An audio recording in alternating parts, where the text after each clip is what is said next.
Hello everybody and welcome to the Purls and Pyrs podcast. I am your host Nina, otherwise known as Ine, on Ravelry, Instagram, Pinterest, all the social medias.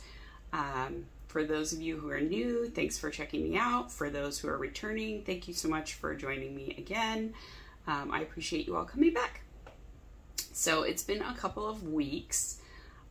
School has started for us here in central Connecticut, and things have already gotten off to a very busy start for us. Let me move that a little bit. I'm kind of experimenting a little bit. I'm using my book stand, or rather it's kind of my phone stand, but I use it to read books. I read a lot of books on the Kindle app on my phone, and so I got like this stand, which the phone is on right now, to be able to hold my phone so that I can do that and have it at a good angle for while I'm knitting. It's part of the reason that I read electronic books versus physical books, because I don't have to like stop to flip pages. I did do that for a few years, but I read very quickly, so the amount of times I have to like stop and lean forward and flip my pages when I was using my book stand made it very disruptive for me to be able to knit. And I've got a little thing that I saw on Katrinkle's Instagram called a gimbal. It's like a little piece of plastic, and it has these little flexy arms that go up and around the book. And I've been experimenting with that for the last couple nights at bedtime, and it seems like it's working pretty well. So I may use that to read some of the physical books. But I thought I'd try this also for recording a podcast, because it can get up higher than my tripod. And my tripod is usually in the basement. My husband uses it to film his workouts. So I didn't feel like going to get it.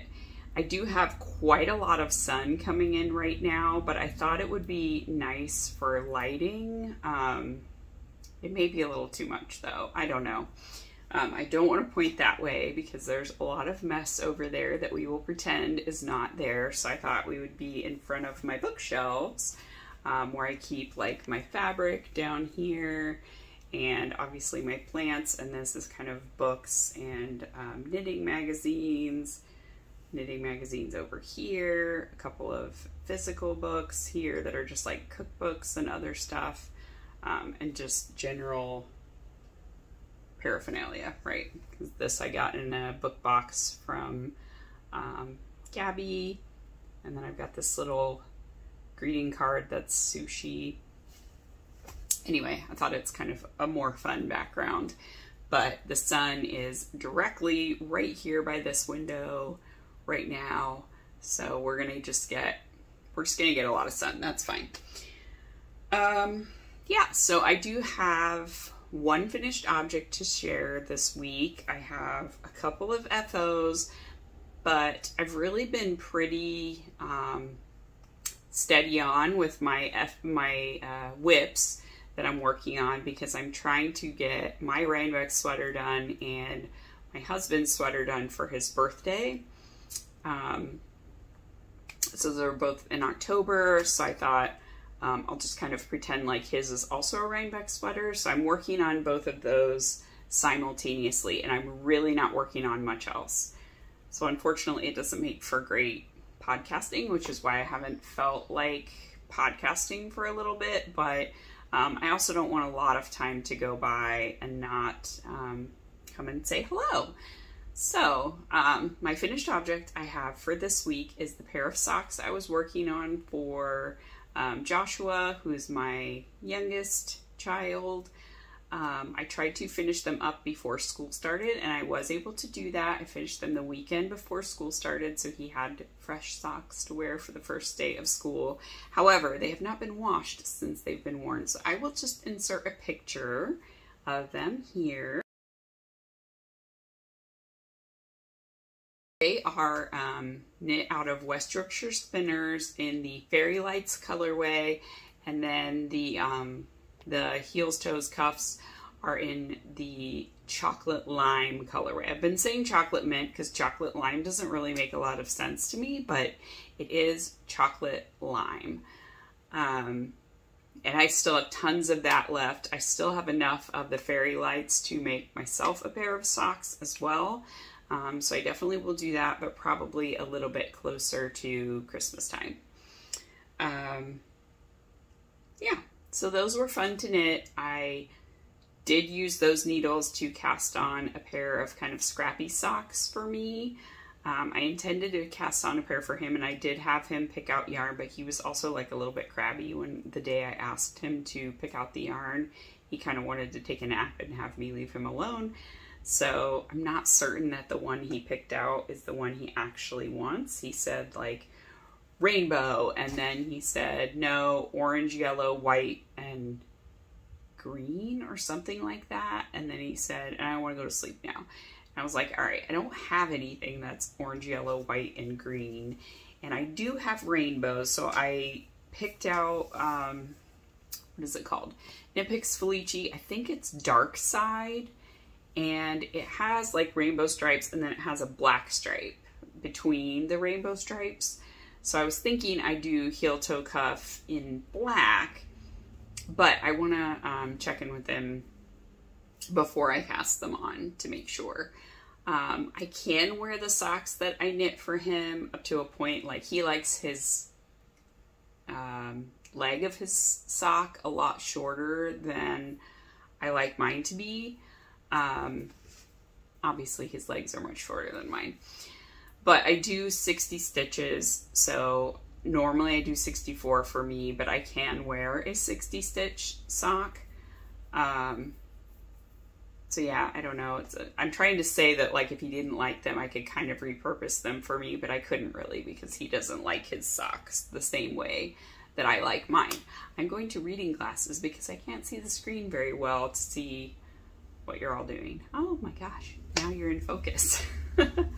It's really warm right now in Connecticut. It's pleasant, but it's kind of the hottest part of the day right now. So it's pretty warm right here in the sun, but that's fine.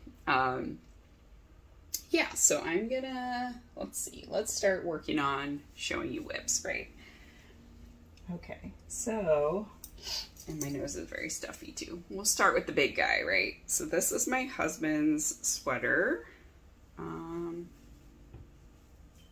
the big one. So this is the, what's it called?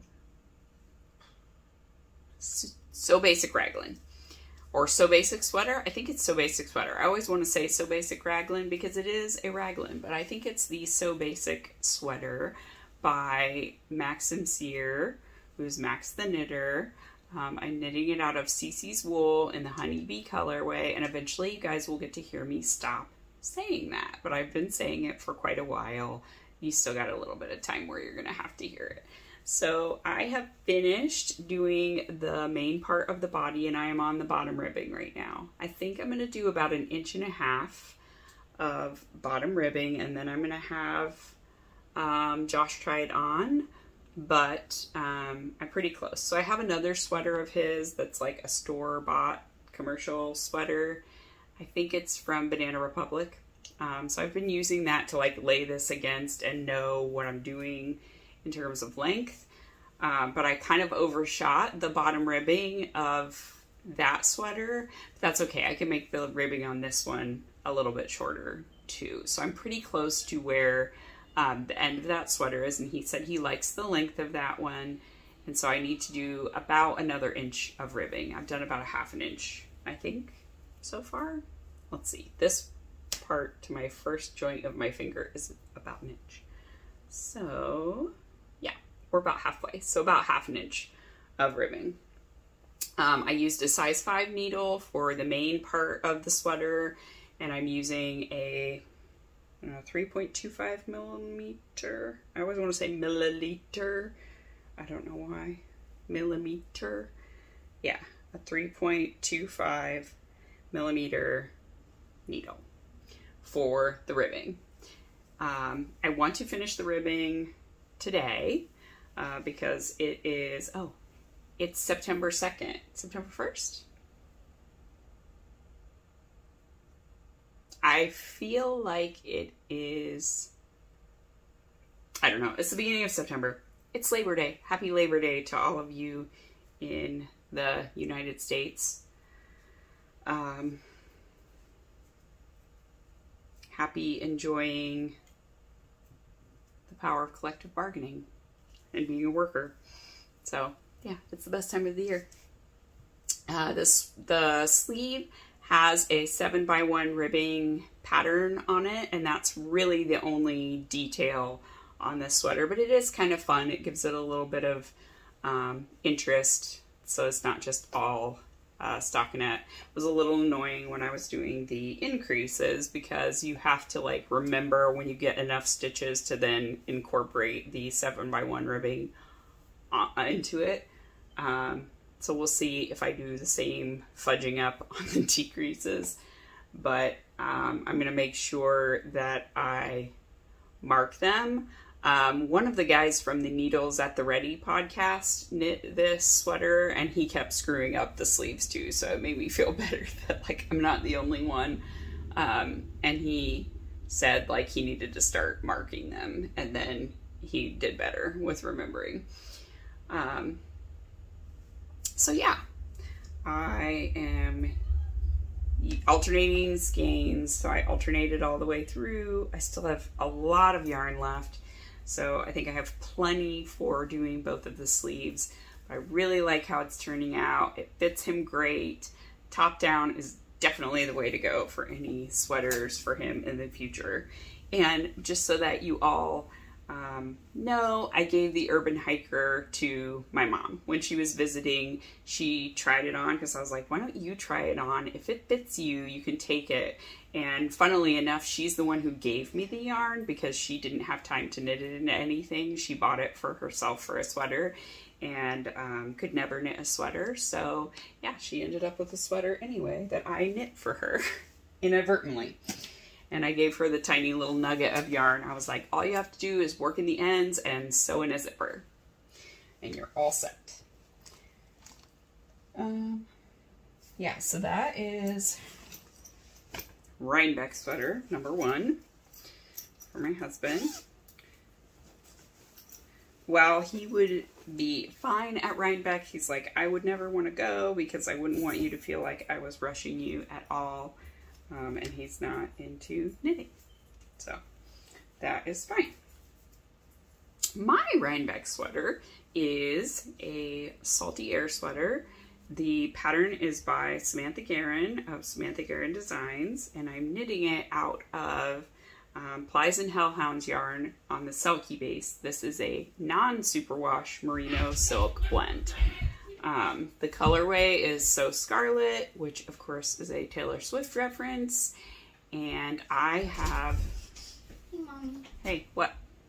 I'll let you be on for a minute. Ouch. Careful with my foot, babe. Okay.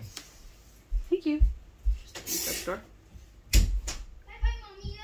Love you.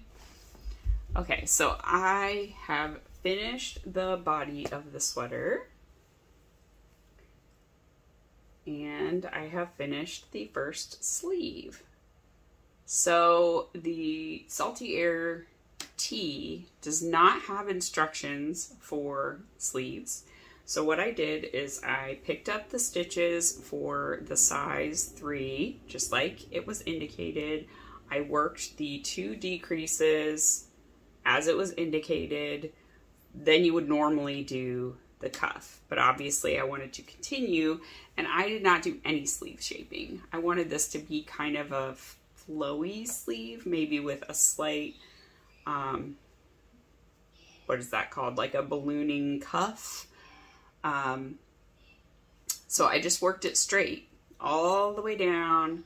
And then right at the very end, what I did was I took the Fall Frolic sweater, which I also test knit for Samantha, and I knew that it had kind of a similar sleeve construction, that it didn't have any decreases at all, but it has like 3 bands of color work here, and then you do rapid decreases and then the cuff. So I just omitted, obviously, the 3 bands of color work, and the amount of stitches I had for my sleeve was the same as the size 1 in the Fall Frolic. So I just followed the decreases for the size 1, and then I did a 1x1 ribbing. I think the Fall Frolic is a 2x2 ribbing, but I had already done 1x1 ribbing on the collar and on the bottom, so I wanted to obviously make it match. So I just did 1x1 ribbing until it got to the point on my hand where I wanted it to be. And I think that ended up being almost 4 inches of ribbing. I originally had thought I was done, and I cut the yarn from one of the balls because I was alternating skeins through the sleeve. And then I think like right here, I was like, okay, I'm ready to do the cuff. It's good. And I cut the second ball, so I was just gonna do 1 for the cuff. And then I tried it on again, and I was like, I measured this wrong. I need to do another almost 2 inches of knitting before I start the cuff and it kind of fits where I want it to. So I just put it back on the bigger needles, knit another 2 inches. I did the decreases with the smaller needles, and then, you know, redid some ribbing. So no big deal. I'm glad that I tried it on before I had done too much ribbing, but yeah, it's really great. So now I know exactly what I want to do for my second sleeve. I think I ended up with 48 stitches for the cuff, and that's really nicely cinched in around my wrist. So yeah, I have a bunch of stitch markers from Charmed and Dangerous. This one's a little jack-o'-lantern with candy in its head. I think it glows in the dark, the white part. I've got this little ghost with a bunting that says boo, and then I've got this little leaf from Dragon Horde Yarns. It's one of her, like, what is that called? Like gemstone-y type thing. I think it was the Black Cabinet collection, so it's like a white and black maple leaf. Yeah, but I wanted to get to the sleeves of the other pullover before I started the second sleeve on this one. So once I finish the bottom ribbing, I'll go ahead and start the second sleeve on this one. But the sleeve was quick. I knit it basically all on Saturday and Sunday. And I did other stuff too. It wasn't like I was constantly knitting. So yeah, it is really nice. And I really love this color. It's going to be so pretty. I bought some corduroys to go with it from Quince. It's an online company, but they have patch pockets, which I absolutely love. And they're kind of the wider cord corduroy. The wider whale corduroy, I think is what it's called. And I also really love that. I like when it's kind of that more space between the corduroy. So yeah, salty air tea, but with sleeves. Very exciting. So that'll be one of my Rainback sweaters.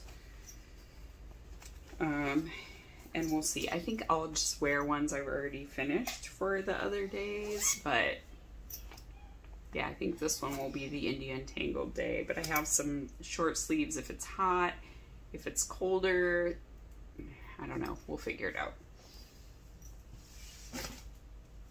Okay, and then a little bit of a tale of woe, but I finished the body of my 3x1 rib tank.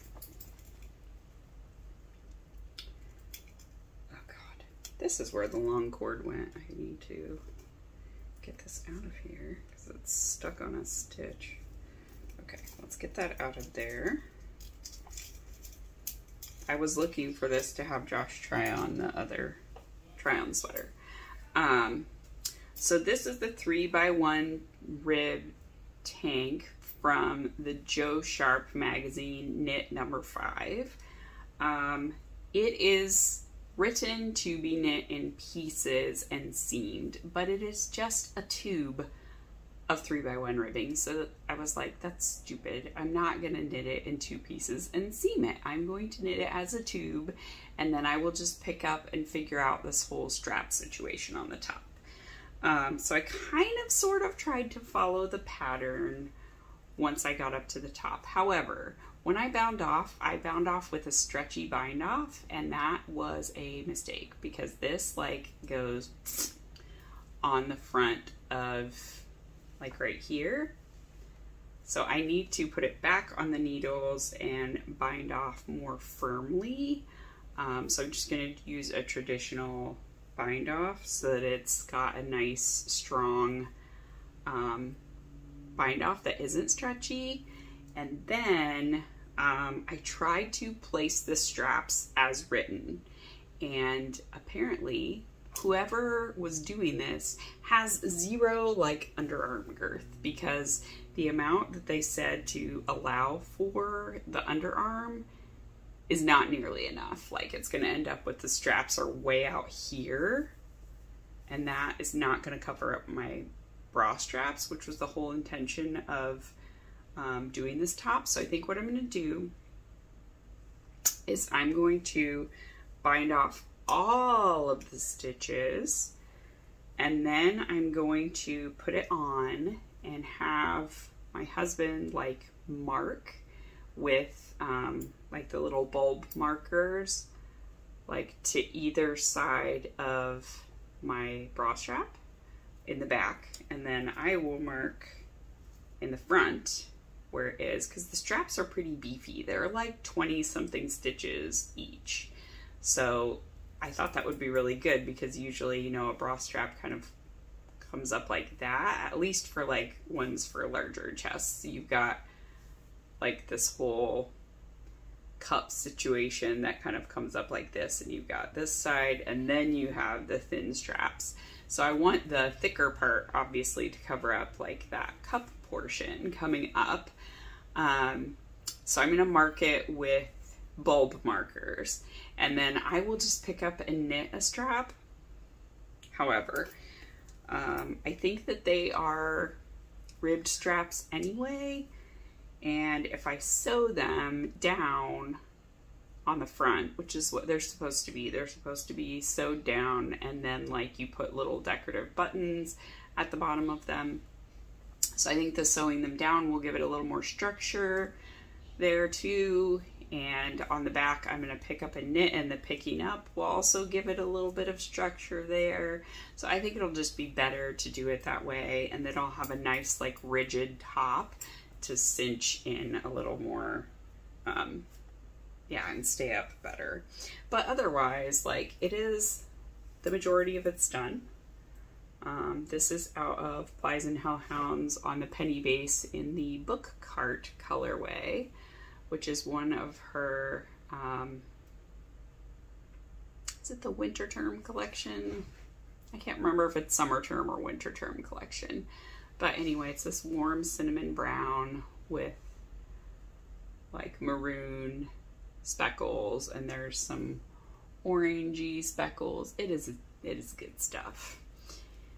So my idea is that this would be a nice kind of layering piece underneath of a cardigan. And I do want to finish it, but I was a little irritated that the straps as written in the pattern were complete nonsense and clearly fit on the model, but the model has like zero chest, and you know, it's an old pattern book from before it was sort of the standard to make people of all different shapes be models for knitwear. Anyway, good stuff. Okay, and then I mentioned the socks.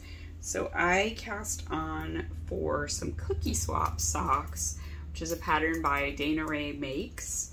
It was intended originally for an advent, but I think it was an advent that was like a sock advent, so it was fewer minis, but like came with a sock pattern.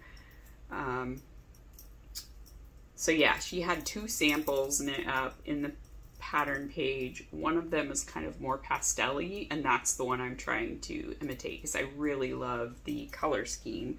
But obviously I did not get that advent, but I have a ton of leftover socks, and Angela from the Yarn and Yarns podcast is hosting a Scrappy Mal because she's been making a lot of leftovers patterns, mostly socks, to donate. So I wanted to do something, and I was sick one day, so I just knit on my coziest memory blanket, and I searched around to start a pair of these Cookie Swap socks.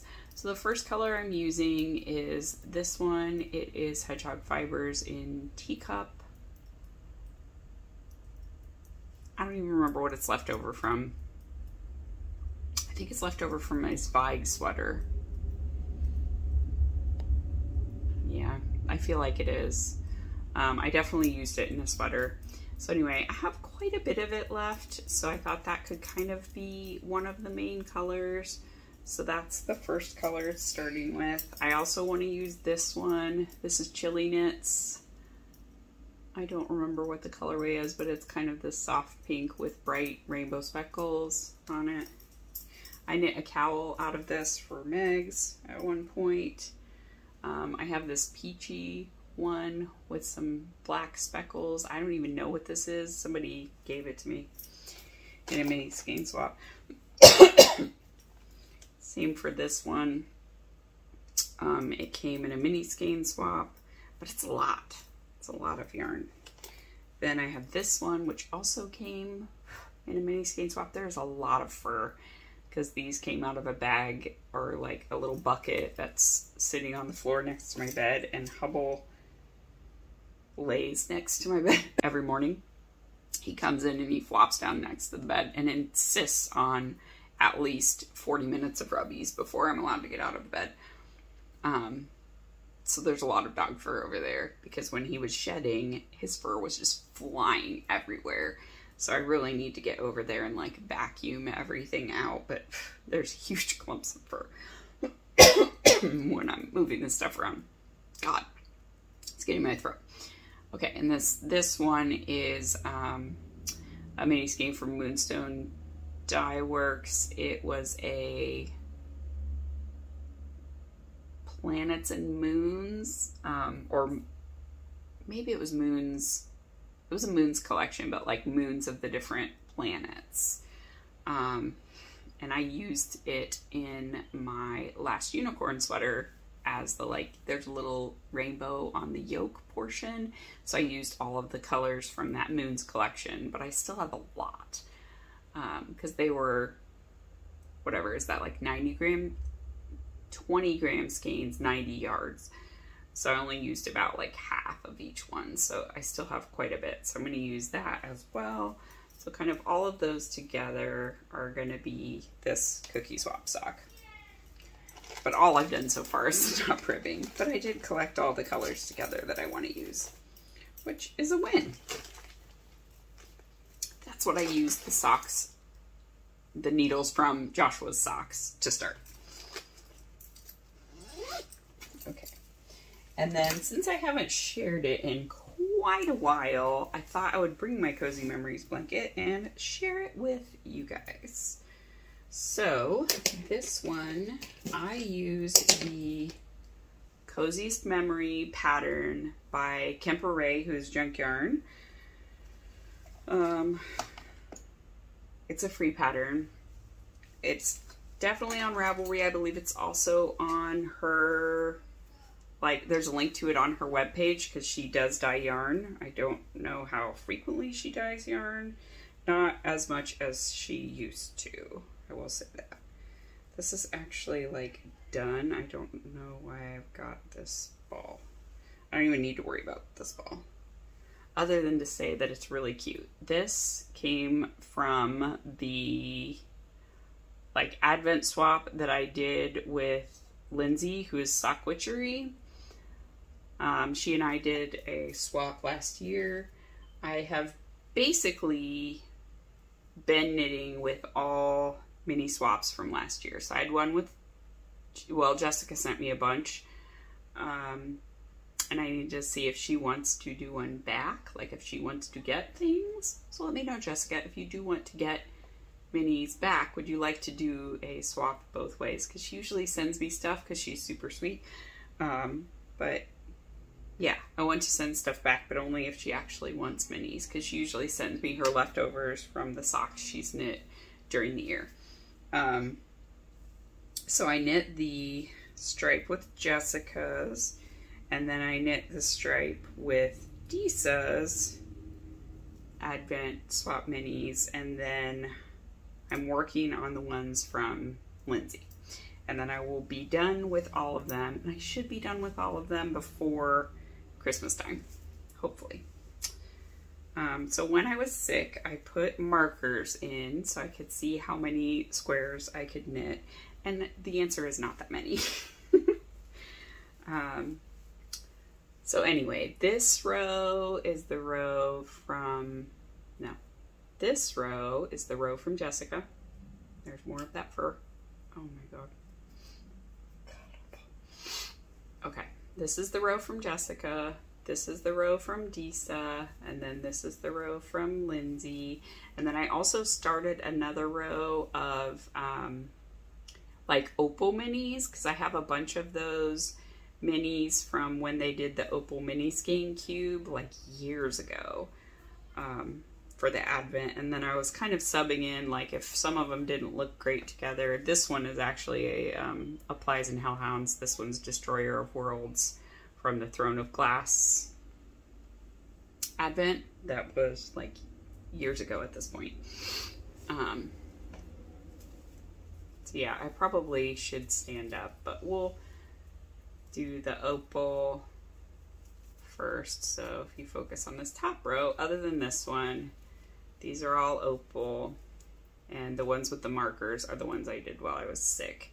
And then I think this one is actually something else. It's not opal. I can't remember what it is, but it's kind of a brownish with different colors. I would say it's Dirty on Purpose, but it's not. It's not Full and Vine. I don't remember what it is, but somebody sent me this little mini skein. So anyway, I knit it in because it looked nice next to this one, which is a hand spun. Okay, so maybe easier if I stand up. I don't know. Okay, let's see.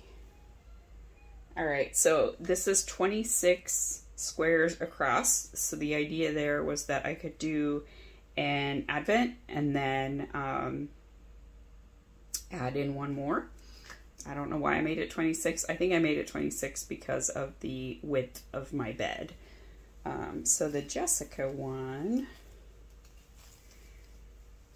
she does lots of self-striping, which is really cool.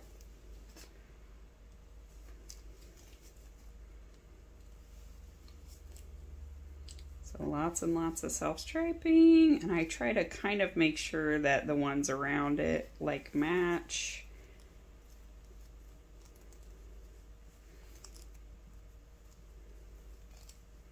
I love this one. It's like watermelon. And this is a really nice pink. Okay, so that's all of the Jessica ones. And then Disa is these. She didn't send me one for every day, so I did throw in a few of my own here, but it is mostly from her, and many of hers are hand dyed by her as well. They got added in this one. This one's no makers. I know this one she dyed, and this one she dyed, and this one she dyed herself. Just really, really pretty colors. So yeah, and then Lindsay's stripe starts with this neon one, and she sent me a lot of really cool ones as well.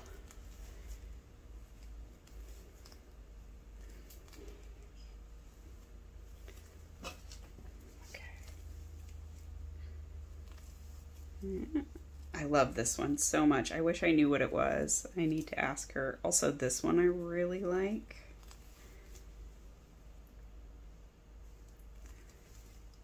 And I love this one a lot. This one I also knit when I was sick, and this one I just finished. I'm just gonna tuck that end in there so it doesn't get messed up.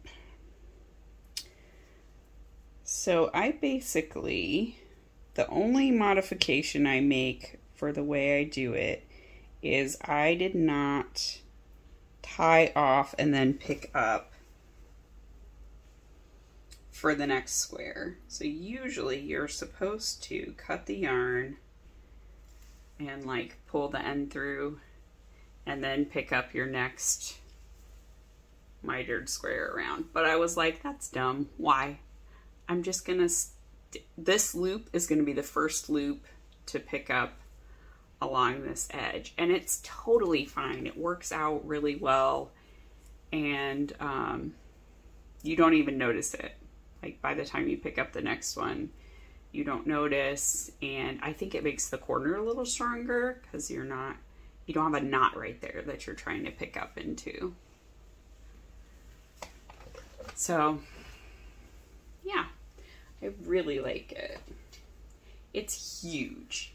It is big enough to go across our king size bed. And if I lay it this way, it goes all the way down to the end of the king size bed. So whichever direction, because king size beds are squares, it will cover the bed. Obviously I need to do a lot more for it to go this way, if this was the top. But if I lay it lengthwise, it basically will cover me now because it's this wide right now, which is, you know, big enough to kind of cover me. As you can see, I do work in my ends as I go. I do not leave ends behind because I knew if I did that, I would never, ever finish it. So when I finish a strip, before I go on to the next strip, I work in my ends. So this one, I kind of went a little bit weird because I wanted to start a new strip to see how it would work as like a throw. So I did violate my rule a little bit there, but I'm simultaneously working on this strip because I'm not done. So all of these, the ends are woven in. So I can go ahead and keep working across to the other end, and normally I would then go and work in all these ends before I start a new one.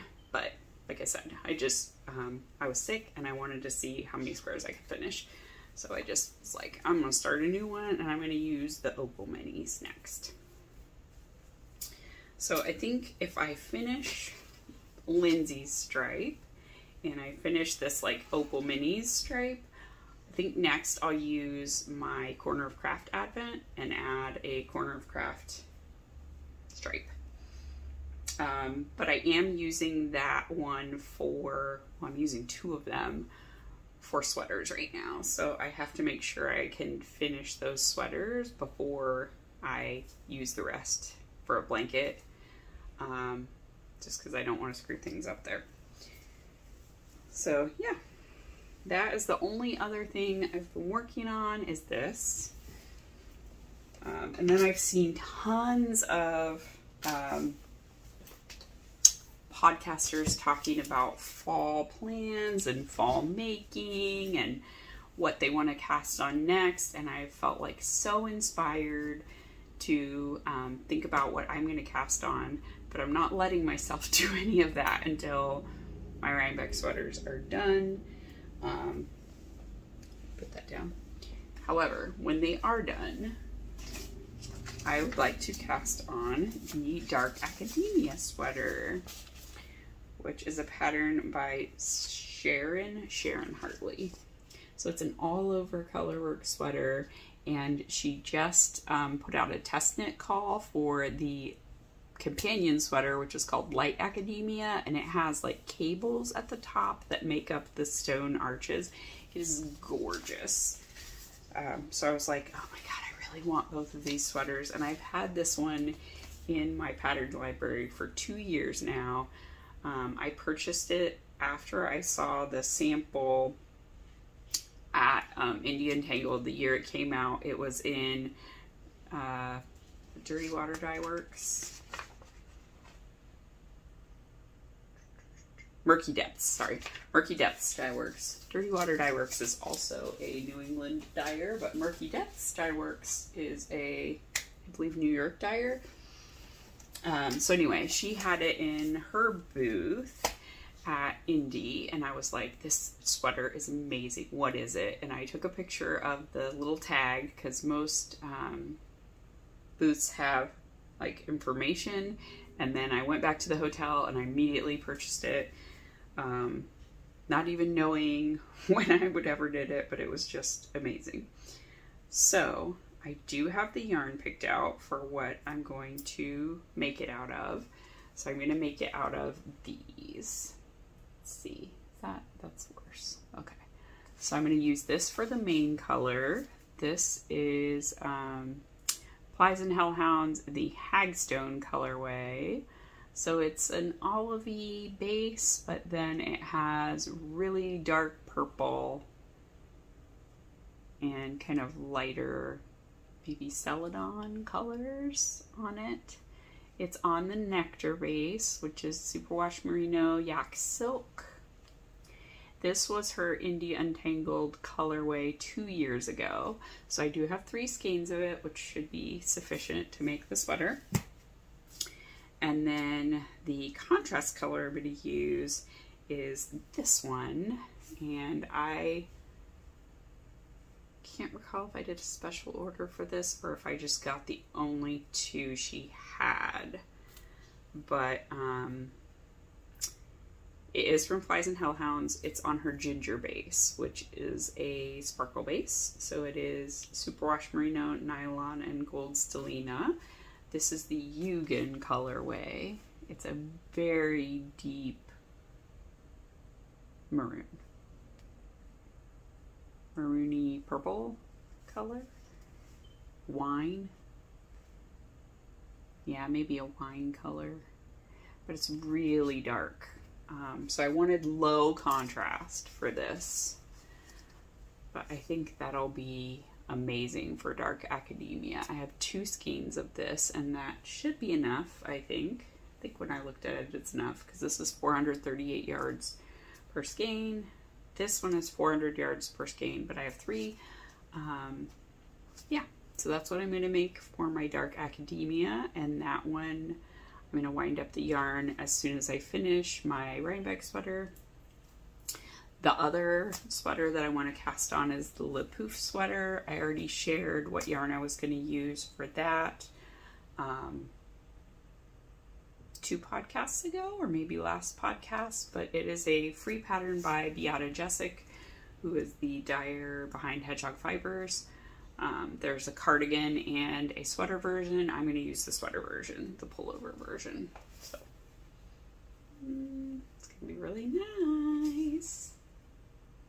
Yeah, it's going to be so pretty. Yeah, so those are my main fall knitting plans. If I have time, I would like to also do shoot, what is it? Is it the field sweater? Yeah, the field sweater. Or the field cardigan. I have both. So this is the field sweater. It was a pattern like going around everywhere for a while by Camilla Vaude. It has this really interesting grain pattern on the yoke that's like raised up. Let's see, did I print the cardigan? I did not print the cardigan pattern, but I do own it. It's basically the same, but cardiganized. I also have the mittens, or the mitts. There you can see the pattern better though. It's like this raised textural stitch pattern. So I have a sweater's quantity of raw iron on the Revival DK base from Flies and Hellhounds. And I would love to have a cardigan with it, with this really cool texture on the top. I think that would be stunning. It would be a really good, like, working piece that would match lots and lots of things. It's like a dark charcoaly gray, but I believe Revival DK is a non-superwash base. Yeah, so that may be another thing that goes on my needles, but after these two sweaters go on the needles. But yeah, it'd be a nice change too, because it'd be DK weight, not a chart. They are written instructions, which I'm not totally in love with, but it'll be fine. I think once I figure out the stitch pattern, it won't be something where I'll need to like refer to it as often. Hopefully it's memorizable. But it's also only for a short part, and then it's a normal cardigan. So, you know, how much should I need to look at the instructions?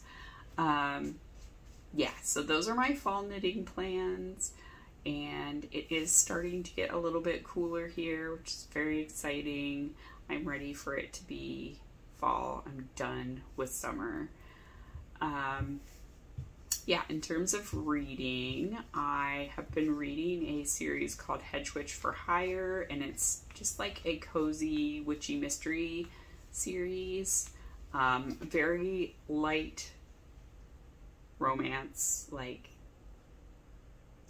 nothing crazy. The furthest that things go is like a kiss, and that's it. So yeah, but they're really cute. Let me think, what did I read before that? I read another pretty cute mystery that was called like, I think I talked about it in the last podcast actually. The other one that I'm reading is A Most Disagreeable Murder. It is again, kind of period piece. So it is set in Victorian times, sort of alternate London-y, but outskirts, so made up town. But London is featured as part of it, so it's kind of like Sherlock Holmes-y person has a partner. That partner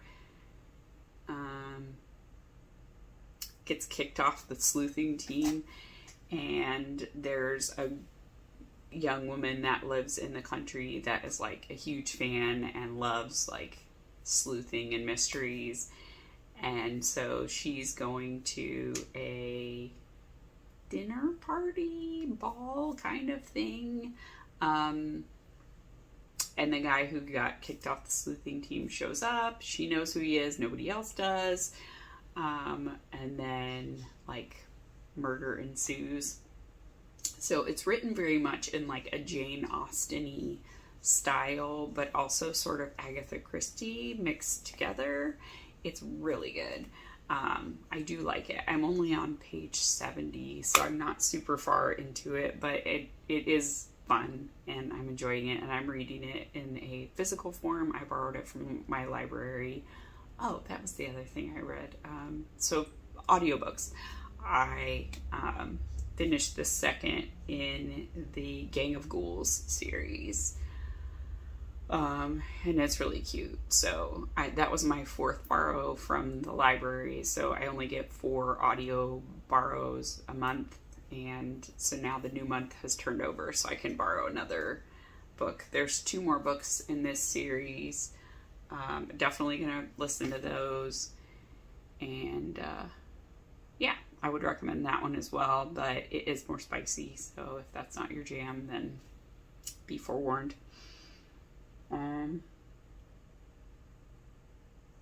Yeah, and I read a C.M. Nacosta book, Hexanaut, I think. Yeah, that one's good, but it's like continuing the Camber Creek ladybug storyline. So it's like she is with a spider person, an Iranian, like Araenean, I think. It's supposed to be like arachnids, basically, but yeah. And she's a witch. So it ties into the Girls Weekend series. They're kind of contemporaneous, but the author, C.M. Nacosta, has basically said, you better catch up on this one because they're gonna commingle in the ending, and we're kind of headed towards a climactic ending with the Girls Weekend that starts with parties, then invitations. No, it's Girls Weekend, parties, invitations. So I think the 4th book is gonna come out next year, and it ended on a cliffhanger, the 3rd one. But if you love C.M. Nacosta and you love Camber Creek, like, you need to read these 2 series because they are so good. So good. And like the characters from all of the other side books are in those books, but those are like the main plot lines that she's trying to tell us about in Camber Creek. So yeah, good stuff. Yeah, so other than that, we've just been, back to school, working, all that good jazz. Working on getting the garden towards fall. Tomatoes are just about finished up. Raspberries are starting to come on. So all good things. So anyway, I'm going to wrap it up now. Thank you all so much for joining me. I hope that you get some time to do the things that you love. And now that the kids are back in school, I should be back to a more regular recording schedule. I will try to go back to, recording weekly if I can. But it may be a little bit boring while I'm only working on 2 things. But hopefully I can cast on something soon. So until next time, I hope that you're all well. All right, bye.